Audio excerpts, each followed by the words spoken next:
Hey, what's up guys, Prabhat here. This is the follow-up video to our S10 tips and tricks. Link to that video will be in the upper right corner and in the description below as well. In this video, we will be talking about camera features of the Galaxy S10 Plus. The S10 Plus has a triple camera setup at the back and dual camera setup on the front, and it surely has a lot to offer. This video will surely help you learn more about the Galaxy S10 camera features, so hit that like button. Make sure you subscribe for upcoming videos, and let's get started with this video. Since we have three cameras at the back, the main camera is the standard one. Then we have the wide angle camera. It captures great wide shots without compromising on quality, unlike most wide angle cameras. The images are not distorted at all. You can move real close to a subject, yet capture a lot in the frame. And lastly, the tele mode.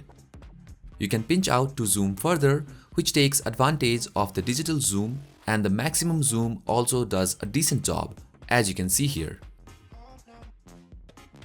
Same goes with the front-facing camera. One is the standard mode and other is the wide-angle mode.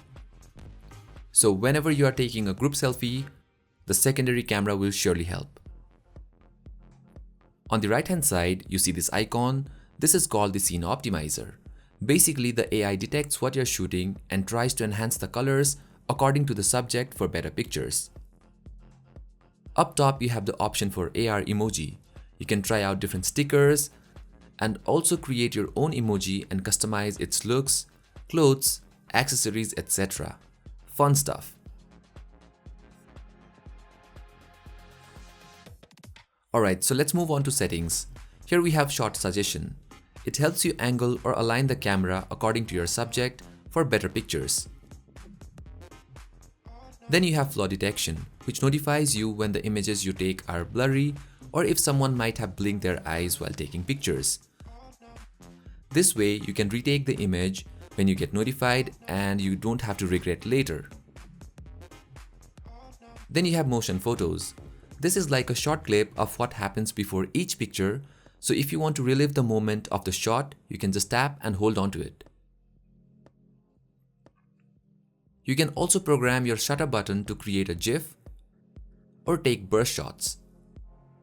I put it to burst mode, really handy while taking pictures from any ongoing action to get that perfect shot.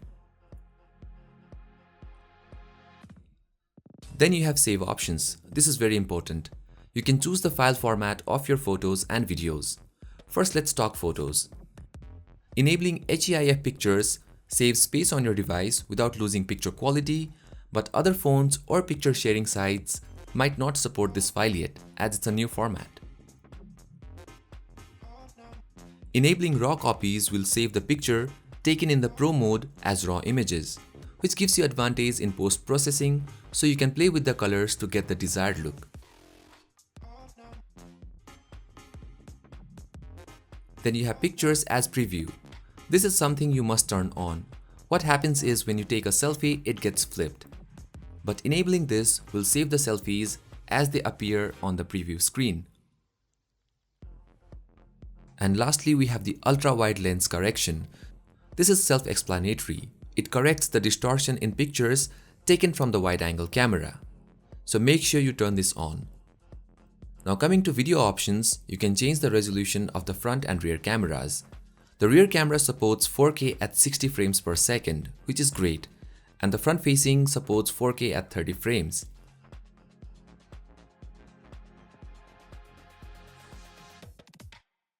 Advanced recording options will give you the format you want your videos to be saved. You can enable HEVS to save space on your device, but while sharing the video in this format with older devices, the older devices might not be able to play this format. The HDR10 Plus mode optimizes the contrast and colors in each scene by recording in HDR10 Plus, but this only works if you record videos in 1080p. Then you have video stabilization, which everyone knows. One new feature here is the Super Steady in video mode. Turning this on will stabilize your shot using its software for a much smoother looking videos. Again, this is only applicable to 1080p mode.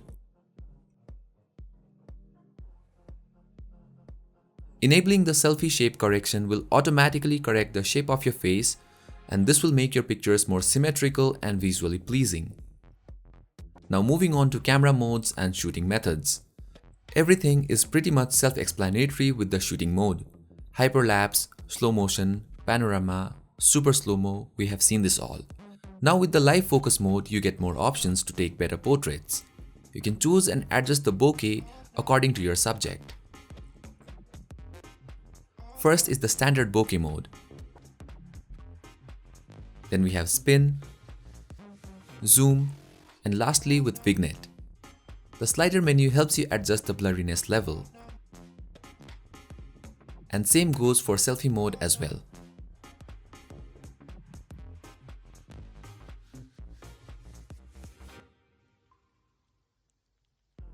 The Pro mode gives you full control over your camera to get the shot you desire.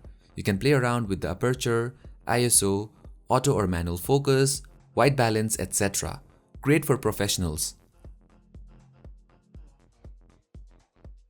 Coming to shooting methods, you can use your voice command to take pictures like say shoot, cheese, smile to take pictures and videos.